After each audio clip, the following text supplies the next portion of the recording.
Assalomu alaykum. Efirda axborot 24 informatsion dasturi dastlab qisqacha. O'zbekiston Respublikasi mudofaaga ko'maklashuvchi vatanparvar tashkilotining navbatdagi konferensiyasi bo'lib o'tdi. O'zbekiston Respublikasi mudofaasiga ko'maklashuvchi vatanparvar tashkilotining navbatdagi konferensiyasi bo'lib o'tdi. Unda tashkilot tomonidan ortda qolgan 5 yil davomida yoshlarni harbiy vatanparvarlik ruhida tarbiyalash, ular orasida sportning texnik va amaliy turlarini ommalashtirish borasida amalga oshirilgan ishlar tahlil qilindi.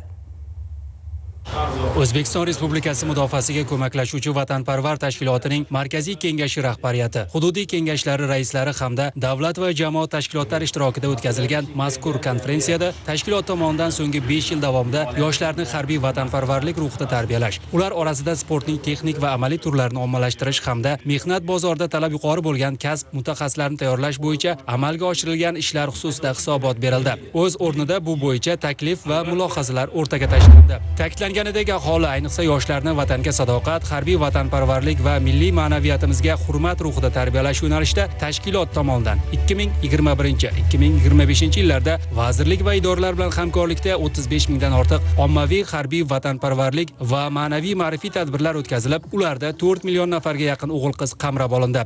Ortda qolgan 5 yil ichida sportchilar turli musobaqalarda 78 ta oltin, 86 ta kumush va 92 ta bronza kabi jami 256 ta medalni qo'lga kiritdi.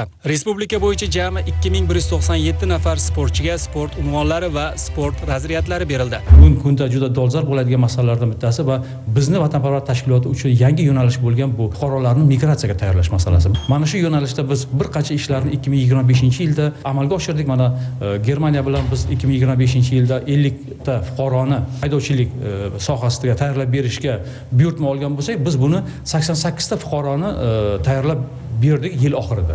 Germaniyaning o'sha yirik ish beruvchi kompaniyalari biz bilan shartnomani 2030-yilgacha imzoladi va 300 nafar fuqaroni bu turli xil kasblar bo'yicha tayyorlash berish bo'yicha biz buyurtma oldik. Konferensiya davomida shuningdek tashkilot markaziy kengashining tashkiliy va asosiy masalalari ko'rib chiqildi. Markaziy kengashning yangilangan tarkibi tasdiqlandi. Umuman olganda O'zbekiston Respublikasi qurolli kuchlarining mudofaa qobiliyatini mustahkamlashga ko'maklashish, fuqarolar, ayniqsa yoshlarni mehnat sevar qilib tarbiyalash va vatanni himoya qilishga tayyorlash, harbiy vatanparvarlik ruhida tarbiyalash, kasbga o'qitish, sportga bo'lgan qiziqishni qo'llab-quvvatlashga ko'maklashish kabi yo'nalishlarda qator chora-tadbirlar belgilab olindi.